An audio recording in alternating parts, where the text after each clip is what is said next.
अस्सलाम वालेकुम। SM news के साथ मैं हूं सैयद मुकद्दर रज़ा। एसएम न्यूज़ स्टूडियो में खुशामदीद।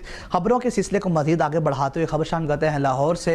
लाहौर में शादरा अल मुस्तफ़ा वेलफेयर सोसाइटी ट्रस्ट के ज़ेर एहतमाम मारूफ समाजी रहनुमा मियाँ अताउर रहमान फ़ारूकी की ज़ेर निगरानी शमशाबाद में एक रोज़ा फ्री आई कैम्प लगाया गया है। इसी हवाले से मज़ीद अखबार बता रहे हैं हमारे नुमाइंदे मोहम्मद उस्मान। जी उस्मान, आगाह कीजिएगा। जी बिल्कुल।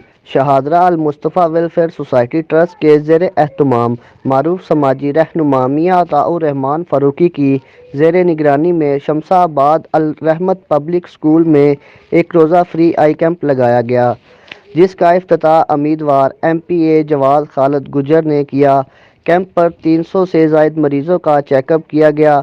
180 एन के सैकड़ों मरीज़ों को ड्रॉप्स अद्वियात बिल्कुल मुफ्त दी गई। 30 मरीज़ों को सफ़ेद मोतिये के ऑपरेशन के लिए अल मुस्तफ़ा आई अस्पताल मजंग रोड लाहौर रेफ़र कर दिया गया।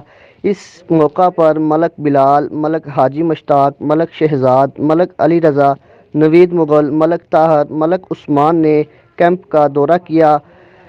मियाँ अताउर रहमान फ़ारूकी और दीगर ने अल मुस्तफ़ा आई अस्पताल की पूरी टीम की खिदमात को सराहा और खिराज तहसीन पेश किया। मरीज़ों ने बड़ी दुआओं से और प्यार से नवाजा। जी।